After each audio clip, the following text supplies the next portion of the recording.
The ultimate journey. Episode 34. Hi, and welcome to the Ultimate Journey Awakening to Spirit podcast. I'm your host, Frank DeGenova. This episode is called Spirituality and Cancel Culture. One would have to ask if that's even possible. Unfortunately, it is, and I will explain. But first, I'd like to ask you, what do Pepe Le Pew, Aunt Jemima, Mr. Potato Head, Dr. Seuss, various actors, authors, politicians, and anyone or thing not adhering to a particular narrative have in common? Well, all of them stand behind the crosshairs of the cancel culture canon. It's not even a gun, but heavy artillery. Who's the next cartoon character going to be next? Yosemite Sam? Wasn't he a racist southerner?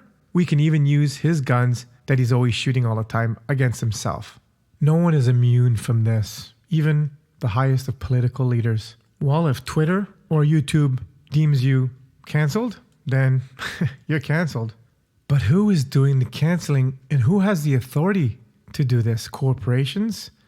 Social media machines? Man, if I have enough followers or I get lucky and I make an amazing social media app, can I take down a king or a queen in a different country because it's not in alignment with the narrative that I want to support? Or even just preach? Whenever I bring this up, I'm always confronted with people saying that, we don't want another dictatorship or, a mass injustice against people. We have to edit hate speeches and all that stuff. I understand that. But at the same time, having only one narrative or only one source of information that's biased is just as or more dangerous. The concern here is muting out free speech and allowing people to make their own decisions with the information that they get. The news outlets used to have journalists, and journalism was highly regarded. Now it's just puppeteering or parroting whatever the paper that they're given in front of them. Who remembers the movie Good Morning Vietnam with Robin Williams? Do you remember that when he was trying to say certain news and those twins it was funny that they were just vetoing everything that he wanted to say because the people couldn't hear the full story. We are living in dangerous times because information is being muted, canceled, deleted, and edited from social platforms. My question is, if it's hogwash or it's just, pie in the sky stuff, why is it so threatening? And why can't people hear that side and make their own decisions? I was told by someone that I know, I raised this point out and they said, well, we have to protect people that, they might believe it and it could be dangerous. Well, then this goes to show that the mainstream media, how powerful it is and how people just take it verbatim and have stopped thinking and using the discernment, discretion, or critical thinking. What happened to our thinking faculty? Our bullshit meters, or are we just spoon-fed all the information without testing it, without trying to learn opposing views just to see if it holds water? If censorship doesn't affect someone directly, then they have no problem with it. But if all those that are fighting for freedom of speech and the right to think and feel what they want to, they get canceled and cultured and they get removed, then when the spotlight's on you and your freedom of speech is muted and they're all gone, who's there to defend you? We need polarity. We need contrast. It's healthy and it's seen all through life. We need in the sun and in the nighttime and hot and cold. We need to have that for contrast so we can hold the balance, a homeostasis. If we're dependent on one supplier, whether it to be a restaurant or hot dogs or the city well to get our water, if there's only one, then it's a monopoly. And the people that control it can do whatever they want. If there's a contamination to the city water or the water of the village, then you're screwed.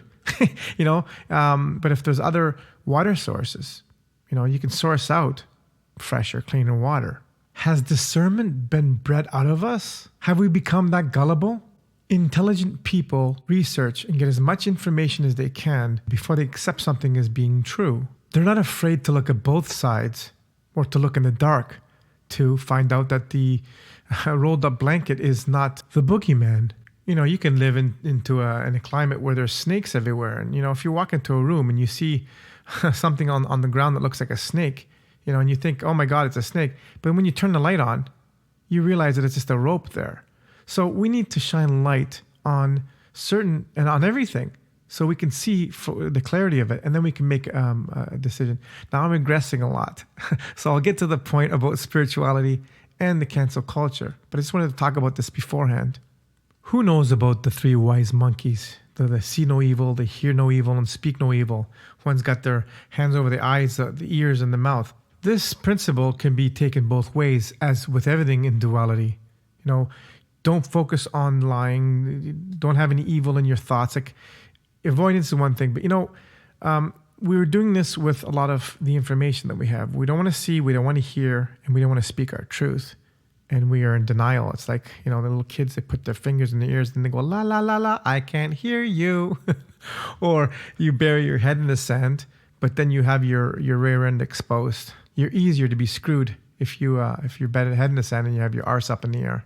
What I'm getting at is that we're living in a bubble, make-believe fairy tale bubble like in the Truman Show, if you remember that movie. Many of us are living in a world full of denial. We don't know what the world around us. We just get submerged in our culture, in our media, in our shows, and whatever our distraction. I've mentioned this many times in other podcasts, how we keep ourselves in avoidance and denial of facing certain things in our life. Thus, we never address them. We avoid any bad stuff or any stuff that's uncomfortable, or we even have that term snowflakes. You melt under any type of heat or resistance. But in order to grow, to get better, we need resistance. That saying, good timber doesn't grow with ease. The stronger the wind, the stronger the trees. The knife only gets sharp when grinding against the stone. Diamonds, under pressure, coal turns into diamonds. Because of what? Pressure, right? Doesn't feel nice, does it? But you grow. All the times that you've grown in your life, you've had resistance, pain, suffering, all that. And then you got through it. When you work out and you lift weights, you need heavy weights to go against your muscles, to tear and rip the fibers so you can rebuild and be healthy and have nice muscles. And this is where I'm going to segue into the spirituality in cancel culture. We cancel our experiences in the name of spirituality. It only took me 8 minutes to get into this topic. Anyway, hey, that's how it goes, right? Deal with it. Every religion or belief system in its radical form or sense is dangerous. And this also includes the New Age movement. I find that there's a lot of pitfalls and very, very dangerous where, people are wearing the rose-colored glasses and it's all love and light, love and light, love and light, and they don't really look into the darker aspects of oneself, or the shadow as it's called. Just focus on the positive. That's akin to the la la la la la with the fingers in the ears and the monkeys covering everything. They don't want to hear it. I mean, okay, be love and light and jump off a cliff and you see if the laws of the universe don't apply to you. Now, having said that, I truly believe that what you think, feel, and focus on a continuous basis, you attract into your reality. That's a whole different ball game. It's not. It is and it's not. But what I'm talking about is denial. If you have a wound or a trauma or something that triggers you and you avoid it, it's never going to heal. It's never going to process through you. Instead, we can cancel it. Cancel culture and the spiritual, just it's not there. When we are born, we go through life experiences, and then there comes a time when we have to mature and take responsibility. You have to man up or woman up or whatever you want to call it. Instead, children always blame something else other than themselves for creating the problem or not being able to face the problem. Parents that overcoddle their children don't prepare their child for the resistance and the hardships that life will present and will offer, to strengthen them, to make them grow. So overcoddling and avoidance or neglect of a parent or a caregiver is just as bad. Many religions preach good and bad, angels and demons, avoid the bad, just do the good, and so on. The Christian archetype of the devil isn't there to make us weak through temptation, but to make us stronger, to resist the temptation. Face it, embrace it, but don't cancel it and pretend it's not there. I believe this is the greatest challenge that we're facing through all this. What we avoid actually controls us. The shadow side is the puppeteer holding the strings to our every action. By doing this, by avoiding, we are canceling our awakening. No one's perfect. We've all done things in the past that we regret, but does it mean that we have to get punished for them today? Just take a look at Jimmy Fallon. In 2000 or 2001, he did something on Saturday Night Live with, he impersonated Chris Rock, and he did the blackface. Bye-bye. Something he did, it's getting absolutely ridiculous that he gets canceled for something he did 20 years ago, 20 plus years ago. What's that saying? Whoever's without sin be the first to cast a stone. So what are we all pretending here? We're all perfect and we're all living in glass houses. And, I don't know, this is really bothering me how we're just omitting what doesn't fit into our little story time, our little fairy tale of make-believe. We got to grow a pair, and we have to stop this. If you're without sin, man, stand in line. We're all going to be wiped out. We're all going to be censored or edited. And the sad part that Jimmy Fallon was the most diplomatic of all the late night talk shows. He gets shafted. This takes me to another subject. Maybe I might even do a podcast on it, but I'm just going to cover it a little bit today. We are being divided, categorized, all these subcategories and divisions. As some of you know, I host an FM radio show with my co-host, and we were talking about Black History Month and all these things. And I brought up Morgan Freeman, how he says, why didn't you just call it American history? Why does it have to be Black history?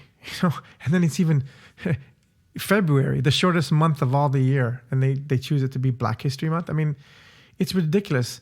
And that's my point about we are humans living on this planet. Now, by saying someone's black, someone's Asian, someone's this, someone's that, blah, blah, blah, they're this gender, they're that gender, we're getting so categorized and we're dividing ourselves and we're putting in subcategories. Like it's never ends. We're just separating ourselves from each other more and more and more. And there's more ammunition to cancel if you don't go along with this whole narrative. Everyone wants to feel special. They want to be proprietary. They want to have their own specialness. And I'm all for that. Do your thing. Have sex with whoever you want. Love whoever you want. Dress how you want. Identify with how you want. And let it all be. Don't force anyone for anything. Just be you and do you. And stop canceling those who don't agree with what you want to mold them to be. If you're an asshole, you're an asshole. It's not about anything else. You treat another human being with respect, with dignity, and you respect them first and foremost. Okay, I really digress now. What is the topic again? Spirituality and cancel culture. This is awakening to spirit. So I want to bring the needle back into what I was talking about. I mean, I could talk for hours on this. I could talk and nothing will get resolved.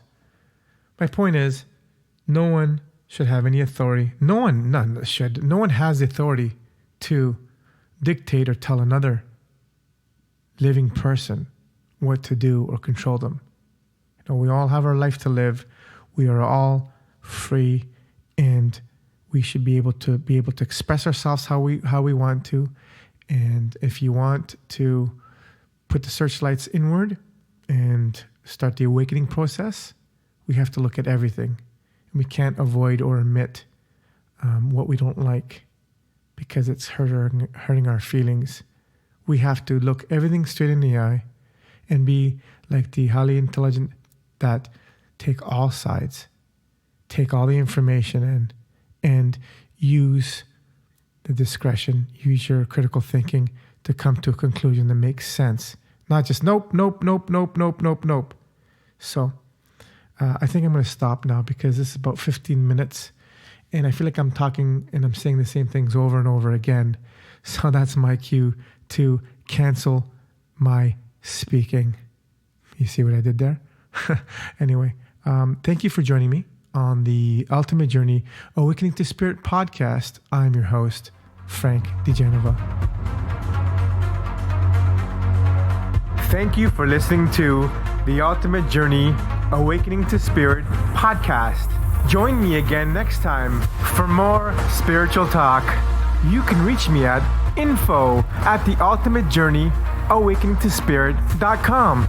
And you can also visit my website, theultimatejourneyawakeningtospirit.com. Until next time, walk in love and in gratitude.